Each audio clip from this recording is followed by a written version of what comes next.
Hello everyone, सर्व education से मैं रंजना गुप्ता। तो हमारा क्लास 11th की बिजनेस स्टडीज़ का थर्ड चैप्टर प्राइवेट, पब्लिक और ग्लोबल एंटरप्राइजेस चल रहा था। इस चैप्टर में हमारे बस दो ही टॉपिक्स बचे हैं, जॉइंट वेंचर और पब्लिक प्राइवेट पार्टनरशिप। आज के लेक्चर में हम ये दोनों टॉपिक्स कवर करेंगे। सबसे पहले हम जॉइंट वेंचर डिस्कस करेंगे, जॉइंट वेंचर का मीनिंग और उसके फीचर्स। देन उसके बाद हम प्राइवेट पब्लिक पार्टनरशिप को डिस्कस करेंगे, उसका मीनिंग और उसके फीचर्स। देन हमारा ये चैप्टर क्लोज हो जाएगा। तो जॉइंट वेंचर से शुरू करते हैं कि जॉइंट वेंचर को समझेंगे कि जॉइंट वेंचर का मतलब क्या होता है। तो जॉइंट वेंचर जो है वो दो वर्ड्स जॉइंट और वेंचर को मिला के बनाया गया है। तो जॉइंट का अगर हम मतलब समझें तो जॉइंट का मतलब तो सभी को पता होगा, जोड़। और वेंचर जो वर्ड है वो बेसिकली किसी एक ऐसी अंडरटेकिंग के लिए यूज किया जाता है जिसमें रिस्क इन्वॉल्व होता है। कोई भी ऐसी अंडरटेकिंग जिसमें रिस्क इन्वॉल्व हो उसके लिए हम वेंचर वर्ड यूज कर लेते हैं। तो ये तो हमें भी पता ही है कि बिजनेस जो है उसमें भी रिस्क इन्वॉल्व होता है। तो यहाँ पे जो वेंचर वर्ड यूज किया गया है वो बेसिकली बिजनेस एंटरप्राइजेस के लिए यूज किया गया। तो जॉइंट वेंचर का इंडिविजुअल क्या मतलब हुआ, जॉइंट मतलब कि जोड़ और वेंचर मतलब कि बिजनेस एंटरप्राइज, और कंबाइन करके क्या बन गया, जॉइंट वेंचर। तो ये जो कंबाइन जॉइंट वेंचर वर्ड है वो किस लिए यूज किया जाता है? तो ये जो कंबाइन जॉइंट वेंचर वर्ड है वो तब यूज किया जाता है जब दो या दो से ज्यादा बिजनेसेस, जब दो या दो से ज्यादा ऑलरेडी एस्टैब्लिश्ड बिजनेसेस एक साथ मिलके एक नया बिजनेस शुरू कर देते हैं, तो उस नए बिजनेस के लिए हम जॉइंट वेंचर वर्ड यूज करते हैं। जैसे कि हम पहले पढ़ चुके हैं, जब दो या दो से ज्यादा इंडिविजुअल पर्सन्स मिलके कोई बिजनेस शुरू करते हैं तो उस बिजनेस को हम क्या बोलते हैं, पार्टनरशिप फर्म। वैसे ही जब दो या दो से ज्यादा ऑलरेडी एस्टैब्लिश्ड बिजनेसेस मिलके एक नया बिजनेस शुरू करते हैं तो उस नए बिजनेस को, उस नई फॉर्म ऑफ ऑर्गेनाइजेशन को हम क्या बोलते हैं, जॉइंट वेंचर। होप आपको जॉइंट वेंचर का मतलब समझ आया होगा कि जॉइंट वेंचर वर्ड हम किस लिए यूज करते हैं। पार्टनरशिप वर्ड हम इंडिविजुअल्स के लिए यूज करते थे जब इंडिविजुअल्स कोई बिजनेस स्टार्ट कर रहे हैं मिलके। जॉइंट वेंचर वर्ड हम किस लिए यूज कर रहे हैं, जब दो बिजनेसेस मिलके एक नया बिजनेस शुरू कर रहे हैं, उसके लिए हम वर्ड यूज कर रहे हैं जॉइंट वेंचर। तो जॉइंट वेंचर की जब हम बात कर रहे हैं कि कोई भी दो कंपनीज या कोई भी दो बिजनेसेस मिलके एक नया बिजनेस शुरू कर रहे हैं, तो उनमें हम इंडिया की भी दो कंपनीज की बात कर सकते हैं कि इंडिया की ही दो कंपनीज मिलके एक नया बिजनेस शुरू कर ले, उसे भी हम जॉइंट वेंचर कहेंगे। कोई इंडिया की कोई कंपनी फॉरेन की किसी कंपनी के साथ मिलके अगर कोई नया बिजनेस शुरू कर रही है तो उस नए बिजनेस को भी हम क्या कहेंगे, जॉइंट वेंचर ही कहेंगे। तो जॉइंट वेंचर की ऐसी ही बहुत सारी एग्जांपल्स हैं हमारे पास कि इंडिया ने फॉरेन की कंपनी के साथ मिलके एक नया बिजनेस शुरू किया।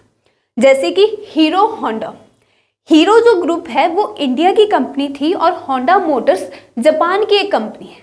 इन दोनों ने मिलके एक नया बिजनेस शुरू किया और बन गया हीरो होंडा। तो हीरो होंडा जो नया बिजनेस है वो किसकी एग्जांपल हुई, जॉइंट वेंचर की। ऐसे ही Maruti Suzuki India Limited, Maruti Udyog India की कंपनी थी और सुजुकी मोटर कॉर्पोरेशन जापान की कंपनी थी। दोनों ने मिलके इंडिया में एक नया बिजनेस एस्टैब्लिश किया और उसका नाम रखा मारुति सुजुकी इंडिया लिमिटेड। तो मारुति सुजुकी इंडिया लिमिटेड जो फॉर्म ऑफ ऑर्गेनाइजेशन है उसे हम बोलेंगे जॉइंट वेंचर। इतनी बात सभी को क्लियर हुई? अगर आपको जॉइंट वेंचर का मतलब क्लियर हो गया तो अब हम इसके फीचर्स डिस्कस करेंगे, इससे आपको जॉइंट वेंचर के बारे में और समझ आ जाएगा। तो सबसे पहला हमारे पास फीचर है जॉइंट वेंचर का, इंक्रीज रिसोर्सेज एंड कैपेसिटी। अब इंक्रीज रिसोर्सेज एंड कैपेसिटी से क्या मतलब है? देखो, पार्टनरशिप में हमने डिस्कस किया था कि सोल प्रोप्राइटर के कंपैरिजन में पार्टनरशिप के पास ज़्यादा कैपिटल फंड्स होते हैं। क्यों? क्योंकि पार्टनरशिप बिजनेस में दो या दो से ज़्यादा लोग पैसे लगा रहे हैं, जबकि सोल प्रोप्राइटरशिप में सिर्फ एक पर्सन पैसे लगा रहे हैं।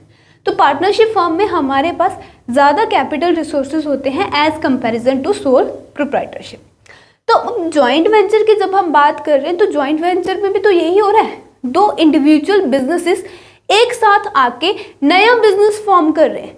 तो दोनों के रिसोर्सेज जब एक साथ आएंगे तो रिसोर्सेज क्या होंगे, इंक्रीज हो जाएंगे, उनकी कैपेसिटी इंक्रीज हो जाएगी। जो पहले मारुति उद्योग की कैपेसिटी थी और सुजुकी की कैपेसिटी थी वो क्या होगी, इंक्रीज होगी, दोनों के रिसोर्सेज इंक्रीज हो गए।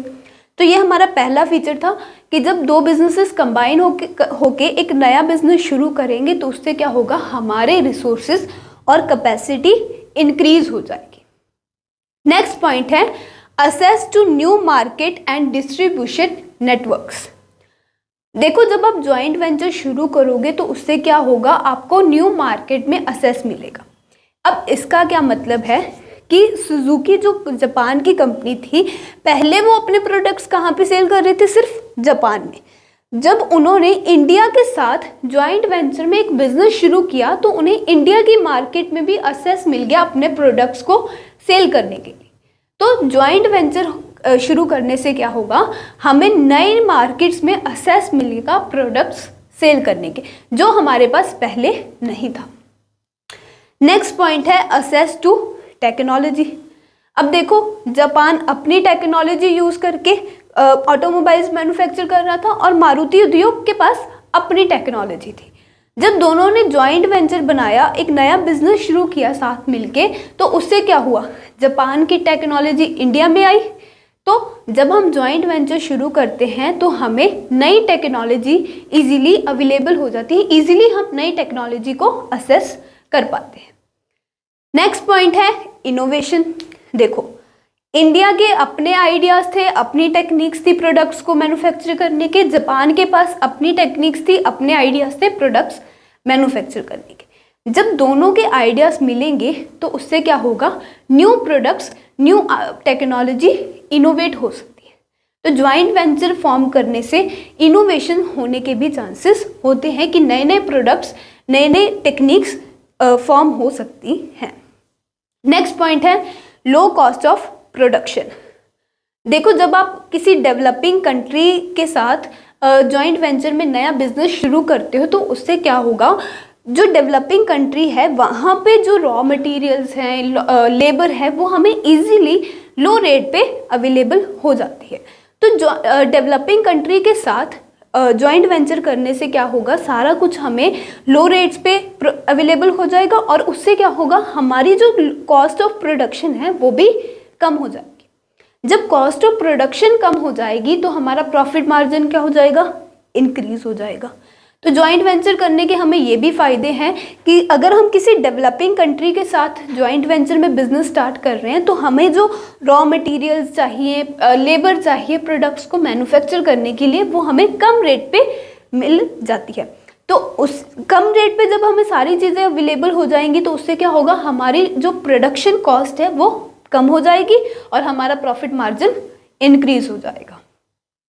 लास्ट पॉइंट है established brand names.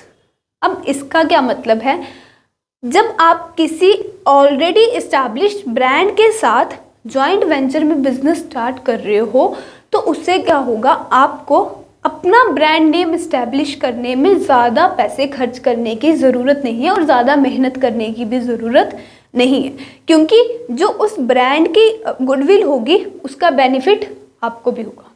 For example जो हमने मारुति और सुजुकी की एग्जाम्पल ली थी, उसमें हम मान लेते हैं कि सुजुकी जो था वो ऑलरेडी एक बहुत बड़ा ब्रांड था, उसकी बहुत अच्छी रेपुटेशन थी मार्केट में। जब सुजुकी ने मारुति के साथ हाथ मिलाया तो उससे क्या हुआ, मारुति को अपना ब्रांड नेम बनाने में ज़्यादा मेहनत नहीं करनी पड़ी। जो सुजुकी की रेपुटेशन थी उससे मारुति का भी बेनिफिट हुआ और उसका भी ब्रांड नेम इस्टेब्लिश हो गया। तो ये कुछ फीचर्स थे हमारे पास जॉइंट वेंचर के, एक बार समराइज कर रहे हैं। सबसे पहला फीचर था increase resources and capacity. Next point था access to new market and distribution networks. Third point था असेस टू न्यू टेक्नोलॉजी, हमें इजीली अवेलेबल हो जाती है नई टेक्नोलॉजी जो दूसरी कंट्रीज यूज कर रही हैं। फोर्थ पॉइंट था इनोवेशंस। फिफ्थ पॉइंट था लो कॉस्ट ऑफ प्रोडक्शन। अगर हम डेवलपिंग कंट्री के साथ जॉइंट वेंचर में बिजनेस स्टार्ट कर रहे हैं तो उससे क्या होगा, उस कंट्री से हमें रॉ मटेरियल्स, लेबर्स वगैरह इजीली कम रेट पे अवेलेबल हो जाएंगे, तो जिससे हमारी कॉस्ट ऑफ प्रोडक्शन क्या होगी, कम हो जाएगी। नेक्स्ट पॉइंट है एस्टैब्लिश्ड ब्रांड नेम। अगर आप brand name already established brand name के साथ जॉइंट वेंचर करते हो तो उससे आपको अपना ब्रांड नेम बनाने में ज़्यादा मेहनत नहीं करनी पड़ती, आपको उनके ब्रांड से क्या होगा, फ़ायदा हो जाएगा। होप आपको जॉइंट वेंचर समझ आ गया होगा। अब नेक्स्ट हम डिस्कस करेंगे पब्लिक प्राइवेट पार्टनरशिप। तो पब्लिक यहाँ पे बेसिकली पब्लिक सेक्टर की बात हो रही है, यानी कि गवर्नमेंट, और प्राइवेट यहाँ पे प्राइवेट सेक्टर, प्राइवेट इंडिविजुअल्स की बात हो रही है। तो पब्लिक प्राइवेट पार्टनरशिप क्या हुआ कि जब गवर्नमेंट और प्राइवेट इंडिविजुअल साथ में आकर पार्टनरशिप में कोई काम करते हैं तो उसे हम कहते हैं पब्लिक प्राइवेट पार्टनरशिप। इतनी बात हमें क्लियर होगी कि पब्लिक प्राइवेट पार्टनरशिप क्या है कि गवर्नमेंट और प्राइवेट इंडिविजुअल साथ में आके काम कर रहे हैं पार्टनरशिप में। लेकिन कब गवर्नमेंट और प्राइवेट इंडिविजुअल साथ में आके काम करते हैं, बेसिकली जब गवर्नमेंट को कंट्री का इंफ्रास्ट्रक्चर डेवलप करना होता है तो कई बार क्या होता है, गवर्नमेंट प्राइवेट सेक्टर से हेल्प ले लेती है।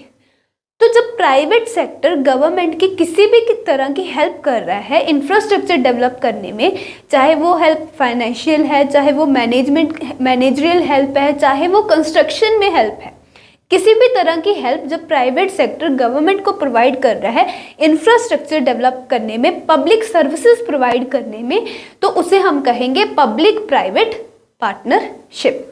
इंफ्रास्ट्रक्चर डेवलप करने से मेरा क्या मतलब है कि ब्रिजेस कंस्ट्रक्ट करने हैं, डैम्स कंस्ट्रक्ट करने हैं, बिल्डिंग, स्कूल्स, हॉस्पिटल्स, ये सब कंस्ट्रक्ट करने में प्राइवेट सेक्टर गवर्नमेंट को हेल्प कर रहा है, तो तब हम उस मॉडल को कहेंगे पब्लिक प्राइवेट पार्टनरशिप, PPP।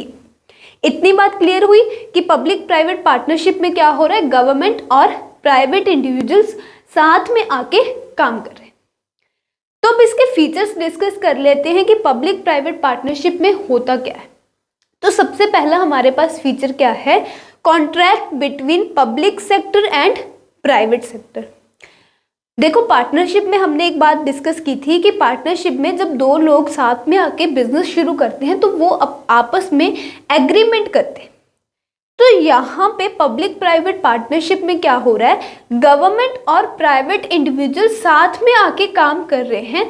तो बेसिकली PPP क्या हुआ, पब्लिक प्राइवेट पार्टनरशिप क्या है, पब्लिक सेक्टर और प्राइवेट सेक्टर के बीच में कॉन्ट्रैक्ट है किसी भी काम को करने का, चाहे वो काम ब्रिज कंस्ट्रक्ट करने का है, चाहे वो हॉस्पिटल कंस्ट्रक्ट करने का है, किसी भी काम को लेके जब पब्लिक सेक्टर और प्राइवेट सेक्टर के बीच में कॉन्ट्रैक्ट होता है तो उसे हम बोलते हैं public private partnership. Next point है कॉस्ट ऑफ यूजिंग सर्विसेज। तो पब्लिक प्राइवेट पार्टनरशिप में क्या हो रहा है कि गवर्नमेंट को पब्लिक को सर्विसेज प्रोवाइड करनी है और वो सर्विसेज प्रोवाइड करने में प्राइवेट सेक्टर गवर्नमेंट की हेल्प कर रहा है। तो वो जो सर्विसेज की कॉस्ट है वो कौन बियर करता है, तो कई बार क्या होता है कि जो सर्विसेज को यूज करते हैं यानी कि पब्लिक, वो कॉस्ट पे करती है या फिर गवर्नमेंट होली या फिर पार्शियली सारी कॉस्ट बियर करता है। अब पब्लिक की अगर बात करें तो पब्लिक कैसे कॉस्ट बियर करेगी, जैसे कि गवर्नमेंट रोड्स कंस्ट्रक्ट करती है और उन रोड्स पे जाने के लिए हमसे क्या लेती है, टोल टैक्स। अगर आप टोल टैक्स पे कर रहे हो तो उससे मतलब उसका मतलब क्या है कि जो रोड कंस्ट्रक्ट हुई है उसकी कॉस्ट कौन बियर कर रहा है, जो उस रोड को यूज कर रहा है। तो बेसिकली कॉस्ट ऑफ सर्विसेज कौन पे करता है, या तो पब्लिक पे करती है जो कि सर्विसेज को यूज कर रही है, या फिर गवर्नमेंट पे करेगी पार्शली या फिर होली।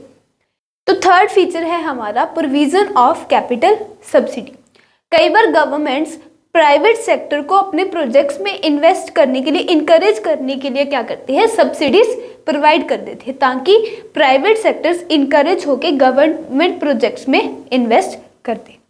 नेक्स्ट पॉइंट है pertaining high priority projects and public welfare. Basically जो PPP मॉडल है वो किस लिए किया जाता है, ताकि हाई प्रायोरिटी प्रोजेक्ट्स को पूरा किया जा सके और पब्लिक वेलफेयर के लिए काम किया जा सके। पब्लिक वेलफेयर के लिए काम करने के लिए और हाई प्रायोरिटी प्रोजेक्ट्स जैसे कि इंफ्रास्ट्रक्चर डेवलप करना है, कंट्री के लिए स्कूल्स, कॉलेजेस, हॉस्पिटल्स कंस्ट्रक्ट करने हैं, इन सब के लिए पीपीपी मॉडल यूज किया जाता है। लास्ट फीचर है हमारे पास शेयरिंग रेवेन्यू। तो बेसिकली पीपीपी क्या है, एक पार्टनरशिप ही है गवर्नमेंट और प्राइवेट सेक्टर के बीच में। तो जो भी रेवेन्यू इस मॉडल से जनरेट होता है वो गवर्नमेंट और प्राइवेट सेक्टर आपस में शेयर करते हैं, जो भी इनकी एग्रीड रेशो होती है उसमें। तो ये हमारे पास कुछ फीचर थे पब्लिक प्राइवेट पार्टनरशिप के। फर्स्ट फीचर था हमारे पास contract between public sector and private sector. Next point था कॉस्ट ऑफ यूजिंग सर्विसेज।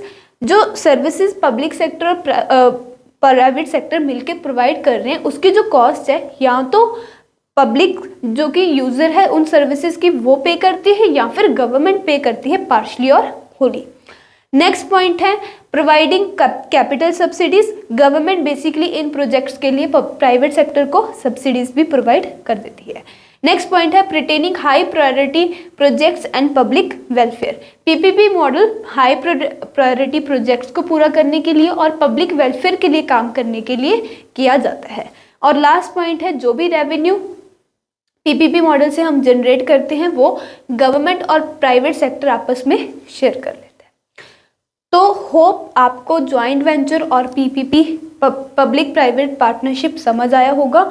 ये हमारे थर्ड चैप्टर के लास्ट टॉपिक थे। इन दोनों टॉपिक्स के साथ हमारा चैप्टर कंप्लीट हो जाता है। अगर आपको थर्ड चैप्टर में या फिर इन दोनों टॉपिक्स में कोई भी डाउट हो तो आप हमें कमेंट सेक्शन में भी पूछ सकते हो अपने डाउट्स, या फिर डिस्क्रिप्शन बॉक्स में जो भी अकाउंट्स मेंशन किए गए हैं वहाँ पे मैसेज करके भी हमें अपने डाउट्स पूछ सकते हो।